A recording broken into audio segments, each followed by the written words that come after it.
আজকে আমরা কথা বলবো খুবই প্রচলিত এবং কমন একটি টপিকস আমাদের দেশে, সেটা হলো সার্কামসিশন বা মুসলমানি। আসসালামু আলাইকুম, আমি ডক্টর মোহাম্মদ আব্দুল্লাহ মাহমুদ শোভন, নবজাতক শিশু কিশোর সার্জারি বিশেষজ্ঞ। বর্তমানে কর্মরত রয়েছে কনসালটেন্ট হাই কেয়ার জেনারেল হাসপাতাল উত্তরা। সার্কামসিশন বা মুসলমানি বিষয়ে অনেক মিথ প্রচলিত রয়েছে আমাদের দেশে। সাধারণত দেখা যায় যে আমাদের বাবা মারা এই বিষয়টি নিয়ে অনেক বেশি এক্সাইটেড থাকেন, অনেক বেশি উদ্বিগ্ন থাকেন, অনেক বেশি অ্যাংশাস থাকেন। তারা কোথায় যাবেন, কাকে দিয়ে মুসলমানি করাবেন, তারা অজ্ঞান করবেন কি করবেন না, লোকাল দিবেন নাকি পুরো অজ্ঞান করে বাচ্চা মুসলমানি করবেন। তো এই সকল বিষয়ের আজকে আমি আপনাদের সাথে কিছু সময় এই বিষয়গুলো আলোকপাত করতে চাচ্ছি। প্রথমে আসেন, মুসলমানি সাধারণত আমরা কাদের করি? মুসলমানি সাধারণত মুসলিম এবং জিউস এই কমিউনিটি আমরা করে থাকি। তো এটা করলে কি সুবিধা? বাচ্চার যে বারবার প্রস্রাবে ইনফেকশন হচ্ছে, বাচ্চার প্রস্রাব করতে প্রবলেম হচ্ছে, এই সমস্যাগুলো সাধারণত থাকে না। এবং পরবর্তীতে বাচ্চা যখন তার অ্যাডাল্ট লাইফে যায়, তার সেক্সুয়াল প্রবলেমগুলো কিন্তু খুব একটা থাকবে না। কিন্তু যদি না করা হয় তাহলে কিন্তু এই প্রবলেম কিছু কিছু অ্যারাইজ করতে পারে। এখন আসেন, মুসলমানি আমরা যে করছি কি কি পদ্ধতিতে আমরা করি? বিভিন্ন রকম পদ্ধতি রয়েছে। আমরা সাধারণত আমাদের দেশে যেটা কনভেনশনাল যে সার্কামসিশন সেটা করে থাকি, ডিভাইস সার্কামসিশন করে থাকি, এছাড়া লেজার সার্কামসিশনও করে থাকি। তো এই তিন ধরনের সুবিধাই কিন্তু আমাদের হাই কেয়ার হসপিটালে রয়েছে। আমি করি কনভেনশনালি যেটা, সেটা মোটামুটি দেখা যায় যে আউটকাম ভালো, ডিভাইসটাও মোটামুটি ভালো আউটকাম, এবং লেজারের মাধ্যমে যদি করতে চান আপনারা সেটাও আমি করে দিতে পারবো। তো সাধারণত কখন আপনারা মুসলমানি করাবেন, এটা খুব একটা কমন কোশ্চেন। সাধারণত আমরা সাজেস্ট করি যারা পেডিয়াট্রিক সার্জন 2 বছরের পরে করতে, কারণ 2 বছরের আগে অ্যানাস্থেটিক হ্যাজার্ড একটা থাকে এবং বাচ্চার পেনিসের লেন্থটা বড় হতে হয়। এই জন্য 2 বছরের পরে আমরা সাজেস্ট করি যে কোনো সময় আপনি করে নিতে পারবেন। এটা একটা বিষয়। এখন আপনি লোকাল দিয়ে করাবেন নাকি জেনারেল অ্যানেস্থেসিয়া ব্যবহার করবেন?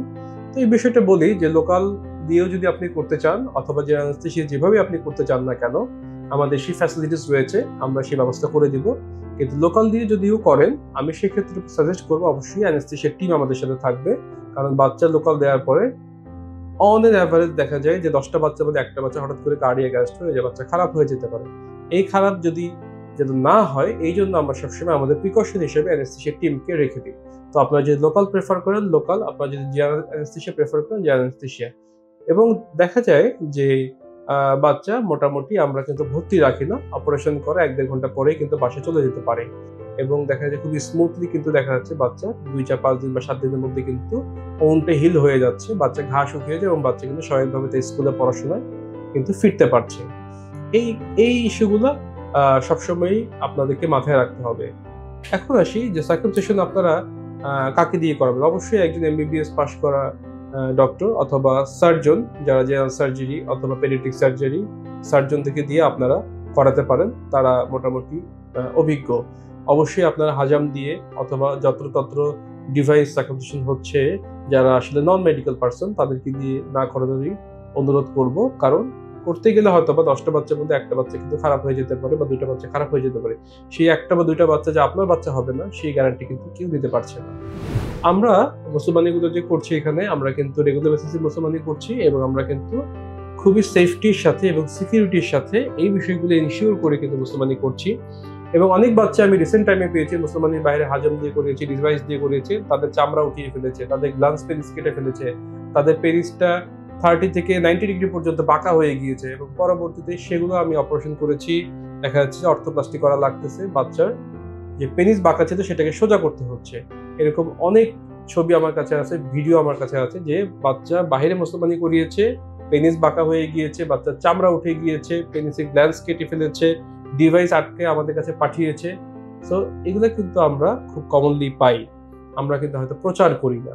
কিন্তু দেখবেন চটকদার বিজ্ঞাপন অথবা অল্প টাকায় দেখা যাচ্ছে যে আপনারা লোভে পাপে মৃত্যু, এই দেখা যাচ্ছে ফাঁদে পড়ে কিন্তু আপনার বাচ্চার ক্ষতি করে ফেলবেন না। এই বিষয়গুলো অবশ্যই মাথায় রাখবেন। আর আমাদের মাধ্যমে যদি আপনারা করাতে চান, অবশ্যই আমার সাথে কনসাল্ট করবেন।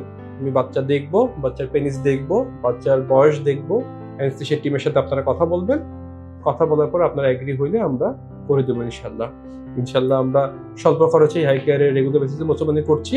তো যে কোনো ধরনের মুসলমানি, সেটা কনভেনশনাল হোক, ডিভাইস হোক অথবা লেজার হোক, অবশ্যই আমাদের সাথে কথা বলে আপনারা করতে পারবেন এবং আমরা সেফটি অ্যান্ড সিকিউরিটি এনশিওর করবো ইনশাআল্লাহ। High care general hospital limited, a address of your health.